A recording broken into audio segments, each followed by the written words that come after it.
How did W.D come up with his best ideas? Let's mash up another random video. Dreamcast TV. And if you'd like to see more random videos, please subscribe to my channel. And don't forget to click the like button to preserve our random heritage for future generations. Here's a really fun original trade card game from 1934. It appears to be a sectional series of familiar wild animals, 16 altogether, each formed from 3 individual cards. If you take it at face value, it's one of the easiest jigsaw puzzles out. But the fun part is when you start mixing them up to create all sorts of surreal, strange, mythical creatures. Someone has actually created an online version of this game. I've put a link in the description so that you can play it yourself. You press the buttons and it randomly picks a card, giving birth to yet another impossible creature. I posed the question on the cigarette card collecting forum board: how many unique creatures can you make? And the number of unique permutations is surprisingly large. Thousands. Enough to baffle even the greatest safecracker. So although this game appears to be child's play, it's a great way to demonstrate, say, natural selection, explaining why different character traits like blue eyes and big noses are passed on from generation to generation.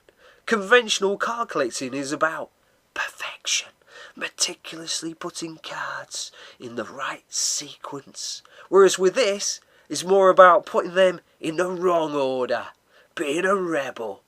The imperfections, diversity and quirkiness give it its character and beauty. All this random creativity throws up all sorts of equally bizarre questions.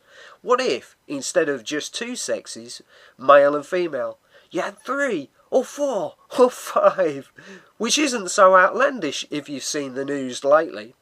But then again, it's difficult enough trying to get men and women to agree on the same thing, let alone 3 or 4 different sexes. It reminds me of that game where you fold a piece of paper into 3 or 4 parts and someone draws on the head. They pass it on to the next generation, the next person, who draws on the body, not particularly well. And finally someone leaves with some legs and feet.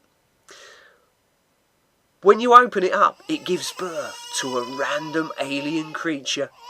In fact, it was the Surrealist Art movement, formed in the 1920s,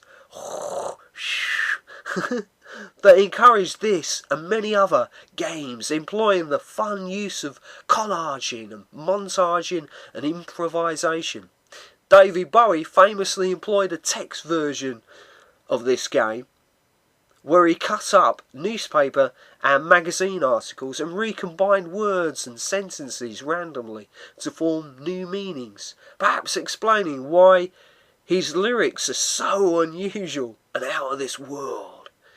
Many people draw inspiration from nature because it is the mother of creativity. So you can imagine these animals representing aircraft, fashions, communication devices, cars, music and artwork, recombining, resampling and mashing up the greatest ideas from the past, or in this case my old videos, in new and novel ways, so that it's perfectly attuned and adapted for a modern generation. Now that you've seen that video, you might want to see my other videos on one of the most creative decades in human history, the Roaring 20s.